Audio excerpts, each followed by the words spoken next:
2,87,000,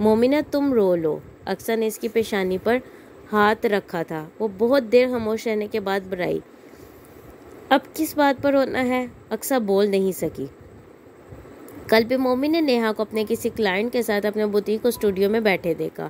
وہ اس کے ساتھ اس کا برائڈل ڈسکس کر رہی تھی۔ قلب مومن ٹہلتے ہوئے ڈسپلے پر لگے برائڈلز دیکھنے لگا۔ نیہا نے اسے دیکھ لیا تھا، لیکن وہ مکمل طور پر اسے نظر انداز کرتے ہوئے اپنے کام میں مصروف رہی۔ اس کے بوتیک اسٹوڈیو میں وہ حصہ آفس کے طور پر استعمال ہو رہا تھا۔ کلاس پارٹیشن سے بوتیک کے باقی حصے سے الگ کیا گیا تھا۔ مومن وہاں ہونے والی گفتگو نہیں سن سکتا تھا، لیکن اسے اندازہ ہو گیا تھا کہ نیہا کو کلائنٹ کو فارغ کر دینے کی کوئی جلدی نہیں تھی۔ وہ تقریباً 10 منٹ وہاں ٹہلتا رہا اور بالآخر جب وہ کلائنٹ باہر نکلی تو وہ آفس میں داخل ہوا۔ اس نے مسکراتے ہوئے نیہا کو دیکھا۔ اس نے جواباً بے تاثر چہرے کے ساتھ اس سے کہا، میں کلائنٹ کے ساتھ میٹنگ میں تھی، میں نے تمہیں انٹرپٹ تو نہیں کیا؟ مومن نے جواباً کہا۔ وہ اب ایک کرسی سنبھال کر بیٹھ چکا تھا۔ ویٹ کرنا چاہیے تھا تمہیں، میں بلاتی تب اندر آنا چاہیے تھا۔ نیہا کا لہجہ ویسے کا ویسے تھا۔ مومن بھی اختیار ہنسا اور میز پر دونوں بازو پھیلا کر کچھ آگے جھکتے ہوئے بولا، ناراضی ختم کر دو اب۔ نہیں، میں کیوں ناراض ہوں گی تم سے، اور ہوں گی بھی تو تمہیں کیا پرواہ؟ نیہا نے جواباً اسی نروٹھے انداز میں کہا۔ پرواہ ہے تو یہاں بیٹھا ہوں نیہا۔ تم نے زوفی کا میری فلم میں کام کرنا ضد کیوں بنا لی ہے اپنی؟ وہ سنجیدہ ہو گیا۔ ضد؟ خواہش ہے میری، تم ضد سمجھ رہے ہو تو ایسا ہی صحیح، نیہا نے اسی تیکھے لہجے میں کہا۔ تمہارے اور میرے تعلق میں زوفی نہیں آنا چاہیے۔ مومن کی خفگی بڑھی۔ تمہارے اور میرے تعلق میں زوفی نہیں آیا مومن۔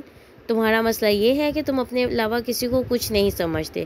تمہاری میں بہت بڑی ہے، تمہاری ناک اس سے بھی زیادہ۔ اس نے بڑی تلخی سے مومن کو آڑے ہاتھوں لیا تھا۔ وہ بچھنے آیا تھا، وہ رگیدنے لگی تھی۔ میں ایسا نہیں ہوں نیہا، میں ہمیشہ سے ایسا ہی تھا، آج ایسا نہیں ہوا۔ مومن نے شہد کی طرح اس کے زہریلے جملوں کا گھون بڑھا تھا۔ میں نے تمہیں سمجھنے میں غلطی کی۔ اس کے جملے نے مومن کو تکلیف پہنچائی۔ تم مجھے ہرٹ کر رہی ہو، اس نے نیہا سے کہا۔ وہ جواباً استہزائیہ انداز میں ہنسی۔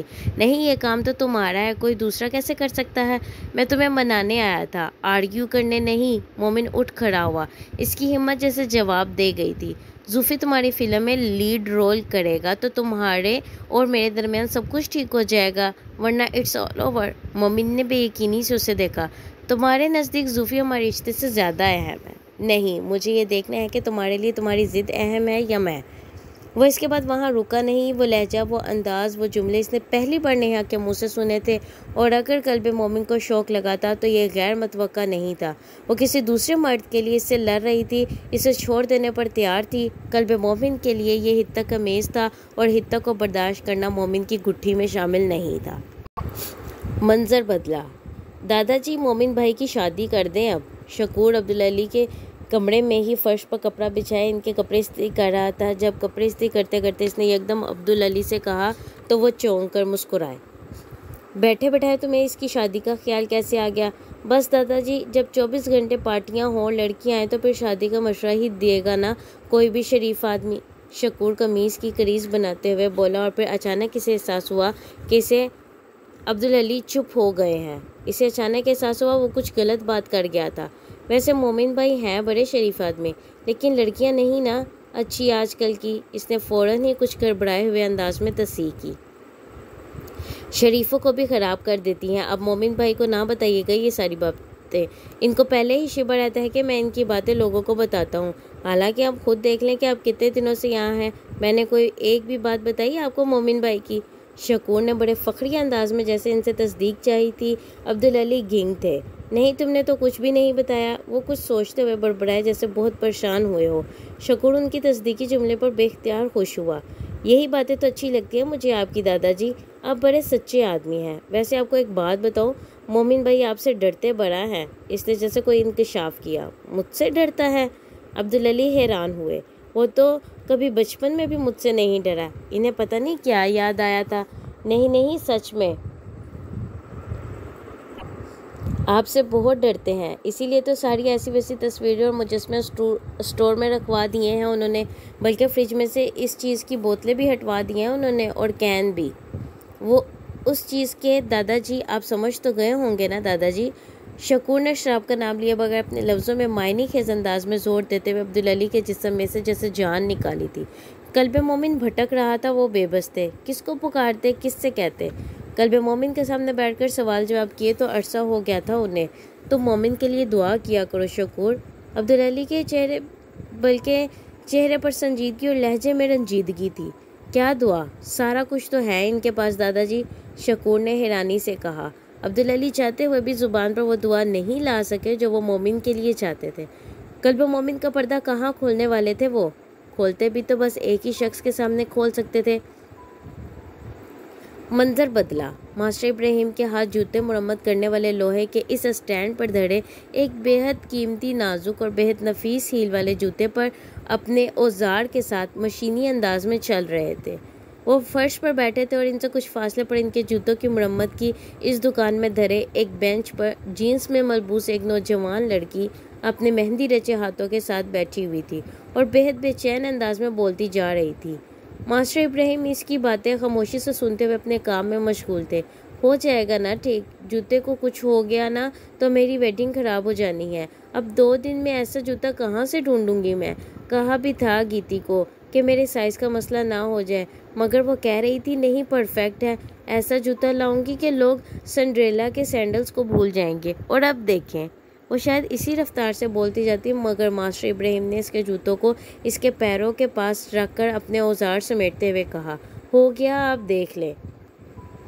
لڑکی نے جیسے کچھ بے یقینی سے انہیں دیکھا اور پھر جوتے پہن کر وہ کھڑی ہو کر 2 قدم چلی اور اس نے بے اختیار دونوں ہاتھ خوشی سے بے قابو ہوتے ہوئے اپنے منہ پر رکھے۔ مائی گڈنس، یہ تو بالکل فٹ ہو گیا، آپ نے کیسے کر دیا؟ یہ تو اٹلی سے آیا ہے، کوئی اسے ہاتھ نہیں لگا رہا تھا کہ بہت مہنگا ہے اور ہم ذمہ داری لے کر نہیں کر سکتے۔ وہ لڑکی اب جوتا اتارتے ہوئے کہہ رہی تھی، میں اس کمپنی میں کام کرتا تھا۔ ماسٹر ابراہیم نے سر جھکائے مدھم آواز میں کہا۔ وہ اب اس لڑکی کے پیروں سے اترے ہوئے جوتے کو اس بیگ میں ڈال رہا تھا جس میں ڈال کر وہ اسے لائی تھی۔ کس کمپنی میں؟ لڑکی جیسے کچھ سمجھ نہیں پائی۔ جس کمپنی کی یہ سینڈلز ہیں، سرگیو روسی، ماسٹر ابراہیم نے بے حد عام سے لہجے میں کہا۔ اٹلی میں؟ لڑکی کو جیسے کرنٹ لگا تھا سن کر۔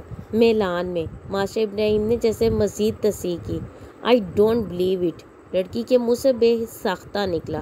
1800 روپے، ماسٹر ابراہیم نے موضوع بدلتے ہوئے کہا۔ کس چیز کے؟ لڑکی نے بے ساختہ کہا۔ اس کی مرمت کے، سائز ٹھیک کرنے کے۔ 500 دوں گی۔ اس لڑکی نے 500 کا نوٹ بیگ سے نکال کر ماسٹر ابراہیم کو تھمایا تھا اور وہ ہنس پڑے تھے۔ کچھ کہے بغیر انہوں نے خاموشی سے 500 کا وہ نوٹ پکڑ لیا اور تب ہی اس لڑکی کے عقب میں کھڑے عبدالعلی کو انہوں نے دیکھا تھا۔ وہ بے اختیار 500 کا نوٹ چھوڑ کر کھڑے ہوئے تھے۔ عبدالعلی صاحب، ان کے منہ سے نکلا تھا۔ اس لڑکی نے فرش پر گرے 500 کے نوٹ اور اس ترکش بوڑھے سے ملتے اس جوتے مرمت کرنے والے ماسٹر ابراہیم کو دیکھا جو چند لمحے پہلے میلان میں سرگیو روسی کی کمپنی میں کام کرنے کا دعویٰ کر رہا تھا اور جس نے ان کے لاکھوں کی مالیت کے اس جوتے کو واقعی کمال مہارت سے ٹھیک کیا تھا، مگر اس کے باوجود یہ ماننے پر تیار نہیں تھی کہ وہ سرگیو روسی میں کام کر چکا تھا۔ دکان سے نکلتے ہوئے اس نے سوچا تھا، پوچھوں گی اس سے جس نے یہاں بھیجا تھا، بلکہ اسے اپنی اس ماڈل دوست کا خیال آیا جس کی توسط سے وہ یہاں آئی تھی۔ آپ نے تو اس بار حیران ہی کر دیا، مجھے آنے سے پہلے بتایا ہے نہیں۔ اپنی حویلی کا دروازہ کھول کر عبدالعلی کو اندر لاتے ہوئے ماسٹر ابراہیم نے ان سے کہا تھا۔ وہ اب ان کی ساتھ حویلی کے صحن میں دانہ چگتے ہوئے کبوتروں کے درمیان سے گزر رہے تھے اور وہ کبوتر ڈر کر اڑنے کی بجائے وہیں بیٹھے بیٹھے ادھر ادھر کھسک رہے تھے یا سرک رہے تھے۔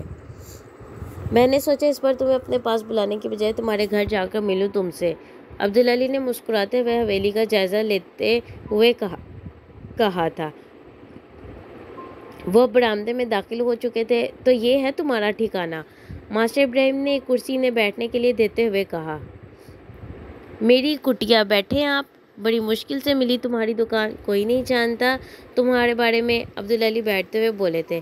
آپ نے موچی نہیں کہا ہوگا ورنہ فوراً مل جاتا، ماسٹر ابراہیم نے ہنس کر کہا تھا۔ ہاں، یہ غلطی ہو گئی مجھ سے، میں ماسٹر ابراہیم کہہ کر اٹلی کا حوالہ دیتا رہا۔ انہوں نے پانی کا وہ گلاس پکڑا جو ماسٹر ابراہیم انہیں دے رہے تھے۔ ماسٹر ابراہیم ان کی بات پر مسکرائے تھے۔ میں آپ کو اس لیے بار بار اس حویلی میں لانا چاہتا تھا کہ اسے بھی آپ کے قدموں کی سعادت نصیب ہو، ماسٹر ابراہیم نے ان سے کہا تھا۔ وہ برآمدے کی الماری کی ایک دراز کھول رہے تھے۔ میرے آئے بغیر بھی یہ حویلی بے حد برکت اور سعادت والی ہے۔ یہاں مجھ سے بہتر لوگ رہتے ہیں، میرے کام سے بڑا کام ہو رہا ہے۔ عبدالعلی نے پانی کا ایک گھونٹ بھرا تھا۔ گناہ گار نہ کریں عبدالعلی صاحب، آپ سے بہتر کیا ہوں گے ہم۔ ہاں، کام شاید اللہ ہماری اوقات سے بڑھ کر ہم سے کروا رہا ہے، مگر یہ بھی میری بیوی کا کمال تھا، میرا نہیں۔ اسی پر عنایت تھی اللہ کی، میں تو صرف وسیلہ بنا۔ ماسٹر ابراہیم عجیب سی کیفیت میں کہہ رہے تھے اور عبدالعلی کی آنکھوں میں نمی جھلکتی تھی۔ یہ دیکھیں آپ کا تحفہ۔ عبدالعلی کے سامنے یکدم وہ کیس لے کر آئے جو انہوں نے اس الماری سے نکالا تھا۔ عبدالعلی کے ہونٹوں پر مسکراہٹ آئی۔ وہ اس کیس کو کھول کر اس پہ اپنے ہاتھ سے خطاطی کیا ہوا وہ قرآن پاک دیکھ رہے تھے جو انہوں نے کئی دہائیوں پہلے ماسٹر ابراہیم کو دیا تھا۔ ماشاءاللہ، تم نے خوب سنبھال کر رکھا ہے، انہوں نے اس کے اوراق کو پلٹتے ہوئے کہا۔ سنبھالتی تو اس کو میری بیوی تھی، وہ تلاوت کیا کرتی تھی روز اس کی۔ اب اس کے جانے کے بعد یہ ذمہ داری میں نے سنبھال لی۔ وہ ایک بچی آتی ہے میرے پاس، مومنہ، وہ تلاوت کرتی ہے اس سے۔ جو چھوٹی موٹی مرمت ہے اس نے کی اس کی جلد پر۔ وہ عبدالعلی کو چمڑے کی جلد پر کیے ہوئے وہ خطاطی کے نقش و نگار دکھا رہے تھے جو مومنہ سلطان کے ہاتھ کے بنائے ہوئے تھے۔ عبدالعلی کو پتہ نہیں کیا یاد آیا تھا، انہوں نے جیب سے رومال نکال کے اپنے آنسو خشک کیے۔ آپ کے ہاتھ کے لکھے ہوئے اس نسخے نے زندگی بدل دی تھی میری، کیسے سنبھال کر نہ رکھتا اسے۔ ماسٹر ابراہیم اب اس قرآن پاک کو ان کے ہاتھوں سے واپس لیتے ہوئے اسے دیکھ کر جیسے خود ماضی میں جا رہے تھے۔ پہلی بار جب کسی نے یہ نسخہ مجھے دیکھ کر کہا تھا کہ ہاتھ سے لکھا ہوا ہے تو میں نے سوچا تھا ماسٹر ابراہیم تو نے ریمپ پر چلتی عورتوں کے جوتے بناتے بناتے ساری عمر گزار دی، ملا کیا؟ پیسہ بس، اور ایک یہ شخص جس نے زندگی کے سال لگا کر جنت کما لی۔ بس دماغ ہی الٹ گیا میرا۔ آپ کو یاد ہے کیسے ڈھونڈتا ہوا پہنچا تھا میں آپ کو ترکی میں؟ انہوں نے ایک گہرا سانس لیا تھا اپنی بھرائی ہوئی آواز کو ٹھیک کرنے کے لیے۔ ہاں، اور میرے لیے لائے تھے اٹلی کے جوتے، پیرس کے پرفیومز اور میلان کے سوٹ۔ عبدالعلی جیسے کچھ یاد کر کے ہنسے۔ جو میری اوقات تھی میں تو وہی لا سکتا تھا نا۔ حیران ہو گیا تھا اس وقت آپ کو اردو بولتا دیکھ کر، اپنے پوتے کے لیے سیکھ رہا تھا تب۔ وہ دونوں جیسے ماضی میں پہنچے ہوئے تھے۔ قلب مومن کیسا ہے؟ ماسٹر ابراہیم نے یکدم پوچھا۔ عبدالعلی نے ایک نظر ماسٹر ابراہیم کو دیکھا، پھر جیسے کوئی دھند ان کی آنکھوں میں آئی تھی، جیسے کبھی تم تھے۔ ان کی آواز میں عجیب ندامت تھی۔ ماسٹر ابراہیم بے اختیار ہنسے، یعنی منجھدار میں ہے، نکل آئے گا باہر۔ عبدالعلی بڑا گناہ گار انسان ہے ماسٹر ابراہیم، یہ آزمائش اسی لیے آتی ہے مجھ پر۔ اللہ کا نام لکھتے ہوئے کوئی کوتاہی، کوئی بے ادبی ہو گئی ہوگی مجھ سے۔ ان کی گالوں پر آنسو بہنے لگے تھے۔ ہر راستے سے گزرنا ہوتا ہے انسان نے، صرف سیدھے راستے سے چل کر کیسے پہنچے گا اب تک؟ وہ انہیں تسلی دے رہے تھے۔ میں بہت برا ہو گیا ہوں، اب کام کرتے ہوئے ہاتھ کانپتے ہیں میرے، یہ کام میرے ساتھ ختم ہو جائے گا۔ وہ خاندان جو اتنی نسلوں سے مسجد قرطبہ اور الحمرا میں خطاطی کرتے کرتے ترکی کی مسجدوں اور محلوں میں خطاطی کرتا آیا ہے، وہ میرے بعد محقق خطاطوں کا خاندان نہیں کہلائے گا۔ میرے خاندان میں کوئی اللہ کا نام لکھنے والا نہیں رہے گا۔ یہ غم بہت بڑا ہے میرے لیے، طٰہٰ کی موت سے بھی بڑا۔ ماسٹر ابراہیم نے ان کا کندھا تھپکتے ہوئے انہیں تسلی دی۔ چائے بناتا ہوں آپ کے لیے، لیکن آپ روئے نہیں۔ استاد کی آنکھوں میں آنسو برداشت نہیں ہوتے۔ عبدالعلی نے رومال سے اپنی آنکھیں رک لی۔ بس دل بھر آیا۔ وہ کہیں نہیں جاتا، ادھر ہی آئے گا۔ میرے ماں باپ بھی بڑے پریشان ہوئے تھے۔ سیدوں کا بیٹا جوتے بنانے لگ گیا، وہ بھی عورتوں کے فیشن شوز۔